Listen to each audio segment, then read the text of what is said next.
Hello everyone, welcome to Bodhapur's IAS Academy, Northeast's premier institute for UPSC, APSC and NPSC preparations. I'm your friend Atrey and today I'm here with another segment of Current Affairs 365 dated 8th of November 2021. This is your one-stop solution for any news and updates which will help you prepare for your civil services examination, and along with that it is also going to be beneficial for any other Assam state government services. So don't forget to like and share this video and subscribe to our YouTube channel. You can also follow us on Facebook as well as Instagram for any further details related to job notifications. The first news of today is related to the impact of stubble burning on respiratory health of Indian population. A study was conducted in Punjab which showed that stubble burning is reducing the functioning of lungs among the people of Punjab, and they are specifically targeting the women of rural Punjab. These are particularly harmful to the women in rural Punjab. This study was conducted in two phases. First was done in October 2018 and the second phase followed the next year, summer of next year, which was between March and April 2019. As per this study, the concentration of particulate matter 2.5 was found to increase more than twice in these two phases. Particulate matter 2.5 refers to the particles that have diameter less than 2.5 micrometers and they remain mostly suspended for a longer period of time. These causes respiratory problems and also causes eye irritation, which might reduce visibility of an individual. It also acts as a disruptor of the endocrine system, which affects insulin secretion in our body and thus can contribute towards diabetes. There are around the particulate matter which is currently present are around 10 to 15 times higher than prescribed by the World Health Organization's standards. Along with that, it is also higher than the permissible standards which is set by India's Central Pollution Control Board. Current impact includes a 2 to 3-fold increase in the respiratory symptoms, which includes wheezing, breathlessness, then skin rashes, eye irritation across all the age groups. And the highest number of respiratory complaints are also reported by elderly population between the age range of 40 to 60 years.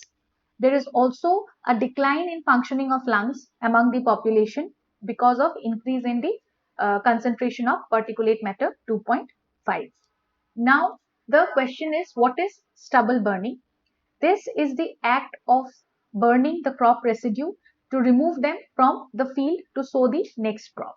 This mainly occurs during the winter season when the farmers in the states of Haryana and Punjab, they have to sow the next Rabi crop within a short period of time. They don't get much interval between like longer gap between this period due to shorter days in case of winters. And if they don't dispose it off quickly, then they might face considerable losses. Because of that, burning is seen as the most convenient and cheapest way to get rid of the stubble. It is the fastest way through which they can dispose of these stubble so that they can make the field ready to sow the next crop.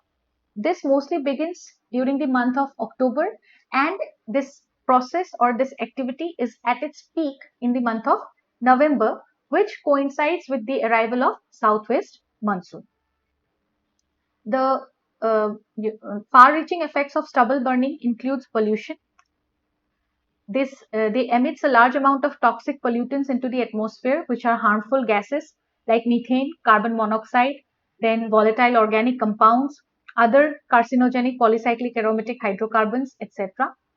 These pollutants also disperse into the surrounding and may undergo certain physical and chemical transformation, which eventually affects the human health and causes a thick blanket of smog around in the immediate environment. This also affects soil fertility because burning of the husk on the ground, it destroys the nutrients which is present in the soil, which makes it lesser fertile. Then because of heating or because of stubble burning, the heat which is generated, it penetrates into the soil that causes loss of moisture and death of useful microbes. So the government and the concerned department, they have suggested some alternatives to stubble burning, which includes in situ treatment of the stubble. For example, crop residue management by zero tiller machine and use of some bio decomposers. Along with that, they can also go for some offsite treatment of the same by using rice straw as the cattle folder. It can those stubble can be used for as cattle folder. Next is use of technology like the turbo happy seeder machine. This machine is used to uproot the stubble, and also it helps in sowing seeds in the area that has been cleared. So later on, the stubble which is generated, it can be used for mulching of the field. Next, they can go for changing a crop pattern. This is like a more fundamental solution to the problem of stubble burning. And they can also use bioenzymes. It leads to an increase in the organic carbon of the soil, which helps in improving the health of the soil and also reduces the expense of fertilizer for the next cropping cycle. Along with that, the state governments of Punjab, National Capital Region states, and Government of National Capital Territory of Delhi, they have come up with a detailed monitorable action plan based on the framework of Commission for Air Quality Management in order to tackle the problem of air pollution. So currently, the major concern is equal distribution of the machines for in situ management. Government should try to ensure the availability of these machines to everyone. It should reach everyone. The next news is related to a report which has been released by the United Nations Food and Agriculture Organization. It was released uh, in recent times, and this also showed the World Food Price Index, which has been the highest since the year 2011.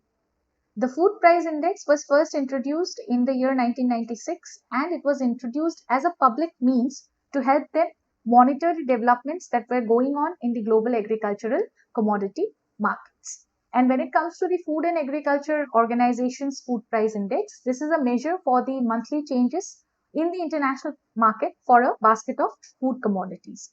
These include cereals, oilseeds, dairy products, meat, sugar, etc.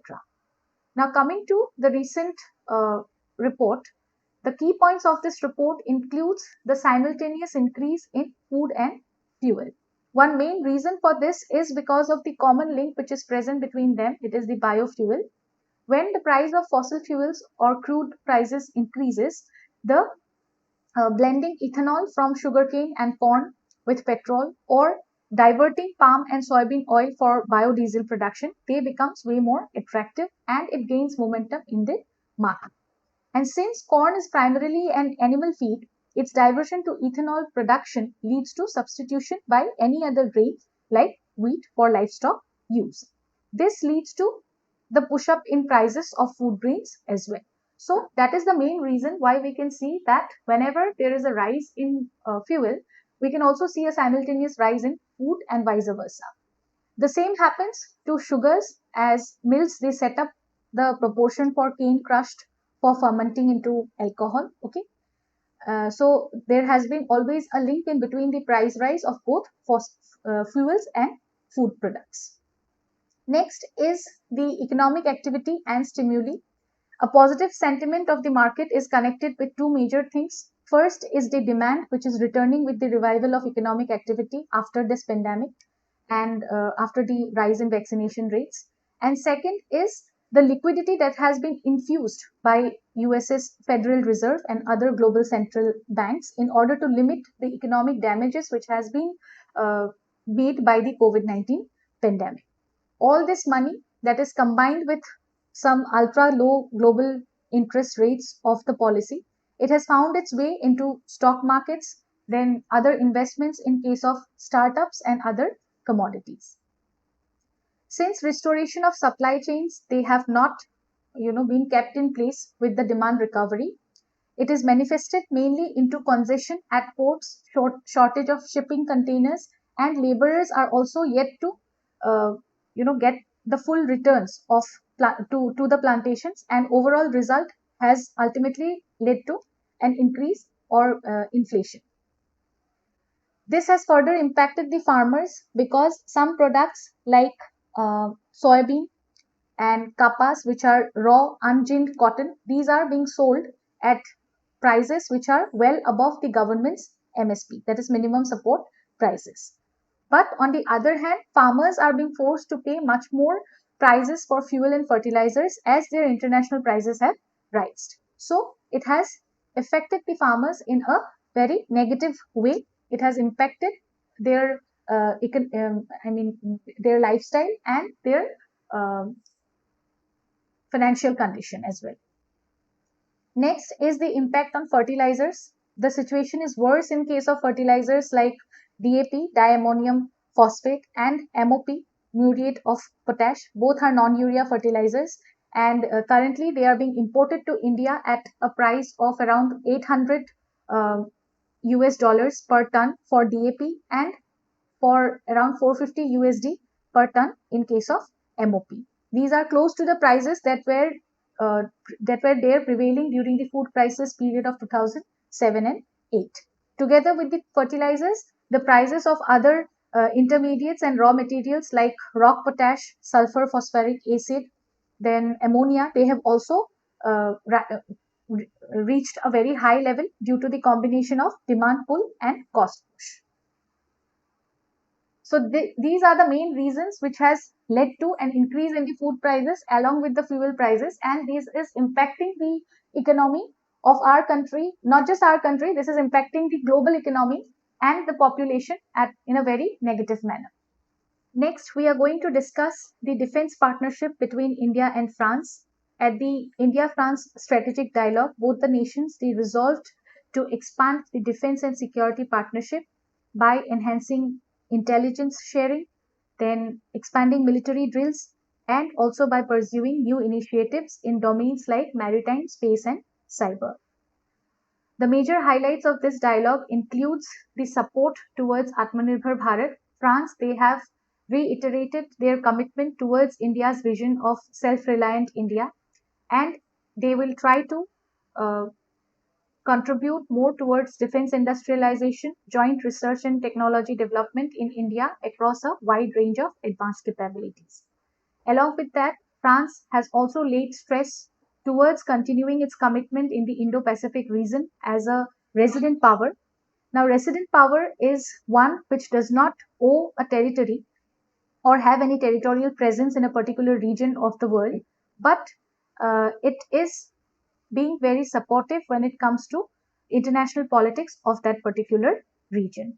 So, France has said that they are going to continue their commitment towards being a resident power in the Indo Pacific region and will provide partnership to India as a major pillar of its strategy for the entire region. The French presidency of European Union in the first half of 2022 is expected to bring further uh, benefits towards shaping the European Union's engagement in the Indo-Pacific region. Next, regarding the significance of the meeting, France, they tried to explain the expand of strategic cooperation with India that has come after the new security alliance of Australia, UK, and US, which is known as AUKUS, AUKUS.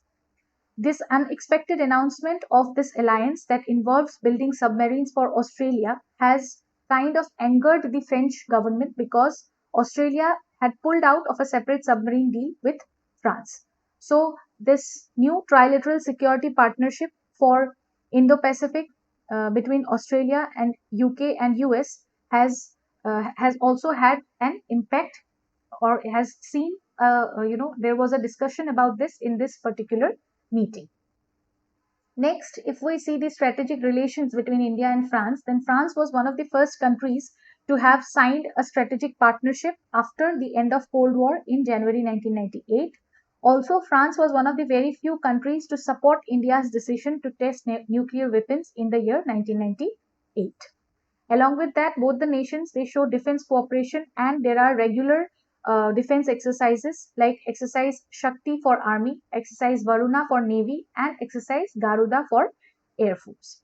Recently, the Indian Air Force has also inducted French Rafale multi-role combat aircrafts, and India has entered into a contract with the French firm to build 6 Scorpene submarines in India's Malegaon dockyard through a technology transfer arrangement which was done in the year 2005.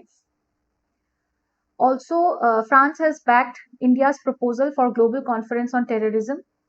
Both the countries are supporting uh, in showing their support in organizing a new No Money for Terror initiative, which is an international conference on fighting terrorist financing. Along with that, France continues to steadfastly back India on Kashmir issues, while its relation with Pakistan has plummeted in the recent past, and China has also become an object of suspicion. France had sought strategic autonomy within the framework of its alliance with the US and India, which have valued independent foreign policy, and they are neutral partners in building the new coalition for an uncertain era. Along with that, this country opens the pathway for a deeper engagement with the Europe on global issues, especially after the uh, uncertainty in the region that has arisen due to Brexit. The new partnerships with Germany, France, and other like minded countries like Japan would hopefully turn out to be far more beneficial for India's influence on the global stage. The next news is about mass fish death in the Kameng River in Arunachal Pradesh. After a landslide which has been caused by an earthquake of around 3.4 magnitude, in areas along the border of China, it has led to mass fish deaths in the Kameng River in Arunachal Pradesh. This region has been placed into the seismic zone number 5, thus, it is one of the most vulnerable areas to earthquakes. Now, coming to the vulnerable areas, earthquake, these are tremors which cannot be like predetermined, okay, it cannot be predicted, and they cannot be described. These tremors which are felt during an earthquake, these cannot be described as warnings for a big event that can follow. But at the same time, the possibility of a stronger and severe life threatening earthquake cannot be denied at the same time. So, the vulnerability of a region can be understood from past seismicity, calculation of strain budget, mapping of active faults which are present in that area, etc. If we talk about the seismic zones of India, there are four seismic zones 2, 3, 4, and 5 in India, and these are based on scientific inputs which are related to seismicity, earthquakes occurred in the past, and the tectonic setup of that particular region. First zone, zone number 2, are areas with minor damage and earthquakes corresponding to intensities 5 to 6 of the scale have occurred in the past. Zone 3 is subjected to moderate damage corresponding to intensity 7. Zone 4 has earlier received major damage corresponding to intensity 7 and higher. And the zone number 5, which is the most vulnerable area, here historically some of the country's most powerful shocks have been recorded. Earthquakes with magnitude higher than 7 have occurred in these areas, and they have had intensities higher than 9. Now, coming to this particular river, Kameng River, the river water has turned blackish due to very high turbidity, resulting in low dissolved oxygen, which has led to death of such fishes. The landslides, they have dumped several tons of mud and rocks into the river, and substantially it has reduced the flow of water. The low dissolved oxygen concentrations, it can arise through some natural phenomena like changes in the river flow, then because of seasonal reasons, and because of both saline and thermal stratification of the water column of the river. Along with that, the low amount of dissolved oxygen can also indicate an excessive demand on oxygen in the entire system. The Kameng River, it originates in the district of Tawang from the glacial lake below the snow-capped Gori chain mountain range of the India-Tibet border. It is not a transboundary river, and it flows through Bhalokpung circle of West Kameng district of Arunachal Pradesh and Sonitpur district of Assam. This becomes a braided river in its lower reaches and is one of the major tributaries of the river Brahmaputra. It joins Brahmaputra at Tejpur, which is towards the east of Kolia Setu Bridge of Assam. This river also forms a boundary between the East Kameng district and the West Kameng district. The Dafla Hills are at the east of this river, and the Aka Hills are located towards the west of Kameng River. Major tributaries of the river include Tippi, Tenga, Bichom, and Dirangchu. Coming to historical significance of this particular river, during the medieval period, that is between 13th and 16th century, it marked the borders between the kingdoms of Kamata and Chutia.